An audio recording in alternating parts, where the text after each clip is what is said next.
بہت بہت پیارا کلام پڑھا جی. یہ ہمارے صفدر حسین راجہ صاحب بھائی یہاں پہ موجود ہیں, کیلیگرافر ہیں, خالد جاوید یوسفی کے شاگرد ہیں جی, اور آپ کا تعلق گجر خان سے ہے. ماشاءاللہ سر, کیسی طبیعت آپ کی؟ ٹھیک ٹھاک, شکر مالک, کون سے الحمدللہ. خط میں صفدر بھائی کام کرتے ہیں آپ؟ میں نستعلیق میں کرتا ہوں اور نسخ میں کرتا ہوں, خط اچھا, نسخ. کہیں پڑھا بھی رہے ہیں سنا ہے, یا سکھا بھی رہے ہیں؟ اسٹوڈنٹس ہیں آپ کے بھی آگے شاگرد ہیں, یا ابھی خود ہی شاگرد ہیں؟ نہیں, شاگرد تو رہنا پڑتا ہے. وہ ہمارے استاد جی کہتے ہیں کہ جو شاگرد جو نہیں وہ استاد بھی نہیں. ہاں, اچھی بات ہے. تو شاگرد تو بندہ ساری زندگی رہتا ہے, قبر تک چلا جاتا ہے, علم تو ختم نہیں ہوتا. علم تو ختم نہیں ہوتا, بڑی اچھی بات. تو کیا آج کیا لکھ رہے ہیں؟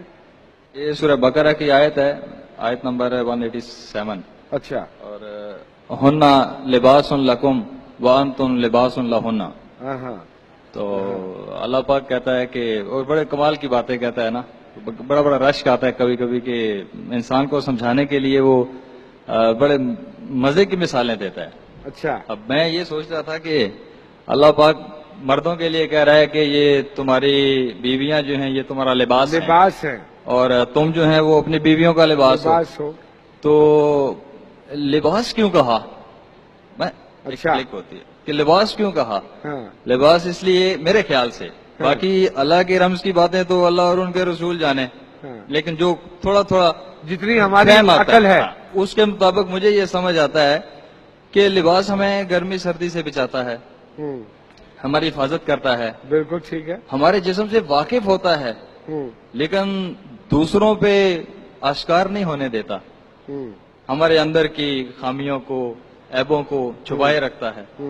تو واقف ہونے کے باوجود بھی, اور اس سے بات کے زمانے سے آنے والے داغوں کو اپنے اوپر لے لیتا ہے, جسم کو پھر بھی بچا لیتا ہے. واہ واہ واہ واہ واہ, بڑی عجیب. تو ہم بڑے عجیب لوگ ہیں نا, ہم لباس پھٹ جائے تو پھینک دیتے ہیں, بلکہ نہ بھی پھٹے, پرانا ہو جائے تو پھینک دیتے ہیں, بلکہ پرانا بھی چھوڑیں. دو یہ خواتین میں اکثر ہوتا ہے کہ ایک دو دفعہ پہنا ہوا ہو تو وہ بھی پھینک دیتے ہیں کہ پہنا ہوا ہے. تو میں سوچتا ہوں ان لوگوں کی طرف کہ جو اپنے لباس سے کتنی محبت کرتے تھے, پھٹ جاتا تھا رفو کرتے تھے, پابند لگاتے تھے. کیوں؟ کیونکہ یہ ہماری پردہ پوشی کرتا ہے, ہماری حفاظت کرتا ہے, تو ہم اس کی حفاظت کیوں نہ کریں؟ واہ واہ, اچھی بات ہے. تو مجھے اس طرح کی باتیں کچھ لگتی ہیں. باقی اس کے علاوہ جو اللہ کی رمزیں ہیں وہ جانیں, وہ ساری یہ نہیں ہیں, اس کے علاوہ ماورا ہیں. میرے پاس مجھے صاحب یہاں موجود ہیں, میں ان سے بھی اس حوالے سے تھوڑی سی ڈسکشن کروں گا, اور علامہ صاحب بھی موجود ہیں, دو میرے بڑے معزز اور نالجبل آدمی میرے پاس ہیں. صفدر صاحب ماشاءاللہ تیار ہو گئی جی؟ ارے اللہ اکبر, کتنا خوبصورت لگ رہا ہے ماشاءاللہ. میں کیا یہ ممکن ہے کہ یہ دکھا سکوں سب کو؟ میں یہ چاہ رہا ہوں کہ اس کو آپ دکھائیں اور تھوڑی دیر تک دکھاتے رہیں تاکہ کچھ لوگوں کی پیاس بجھ جائے. اچھا, ارے اللہ اکبر, دیکھیے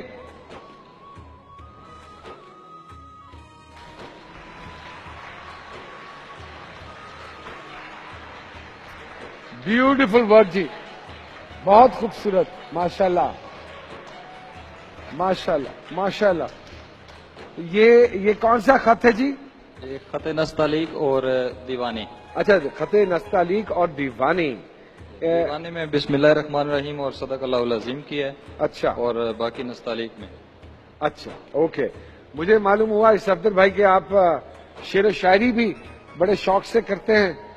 کچھ اپنا کلام اگر ہو تو ہماری نظر کیجئے. یہ شاعری بس ہو جاتی ہے جی, کرنے سے کب ہوتی ہے؟ نہیں, جڑی چیز ہو جاتی ہے وہی سنا دیو.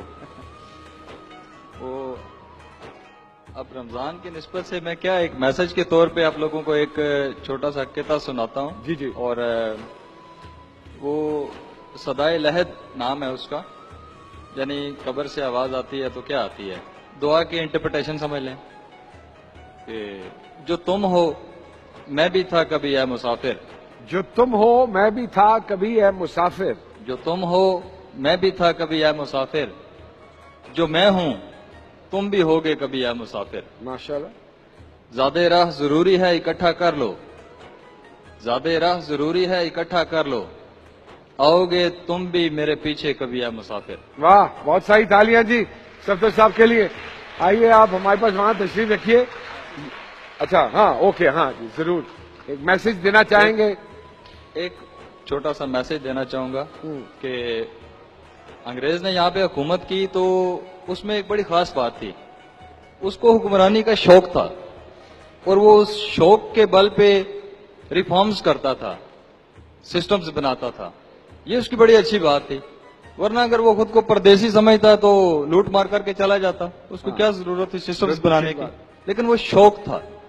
ہم میں شوق نہیں ہے, نہ کرنے والوں میں اور نہ جن کے ساتھ ہونا ہے ان میں. اچھی بات. اور یہ بھی شوق کی بات ہے, شوق کے سلسلے ہیں, شوق کی کڑیاں ہیں. اور شوق کے بارے میں کسی نے یوں کہا ہے کہ شوق وہ رہنما ہے کہ کوئی مشکل نہ رہے. شوق وہ رہنما ہے کہ کوئی مشکل نہ رہے, شوق مگر مشکل سے رہنما ہوتا ہے. واہ واہ واہ واہ واہ واہ واہ واہ واہ واہ. اور جن کو شوق ہو جائے اور جو شوق کی راہ پہ چل پڑے, فیلڈ جون سے بھی ہو, شوق کی راہ پہ چل پڑے, تو ہماری فیلڈ کے کسی شوق کی لائن پہ چلنے والے نے کچھ یوں کہا ہے کہ مجھ کو سولی پہ چڑھانے کی ضرورت کیا ہے, مجھ کو سولی پہ چڑھانے کی ضرورت کیا ہے, میرے ہاتھوں سے قلم چھین لو مر جاؤں گا. میرے ہاتھوں سے قلم چھین لو مر جاؤں گا. تو گزارش یہ ہے کہ اپنے بڑوں سے, ملک کے بڑوں سے گزارش یہ ہے کہ احمد علی بھٹا صاحب نے ایک میسج دیا تھا کہ خطاطی کو ایز اے ایجوکیشن ہونا چاہیے اسکولوں میں, کالجوں میں, یونیورسٹیوں میں. بہت خوبصورت بات. اور اس کو یہ بات ایسی ہے کہ یہ ہمارے بس میں نہیں ہے, یہ ہمارے بڑوں کے بس میں ہے اور ان سے اس کے لیے گزارش ہے. اور اس کے علاوہ میں کیا کہہ سکتا ہوں کہ یہ بس فقیری یہی بات ہے. اور آپ کی درخواست انشاءاللہ ہم اوپر تک پہنچائیں گے جی. یہ تحفہ آپ کے ساتھ جائے گا جی.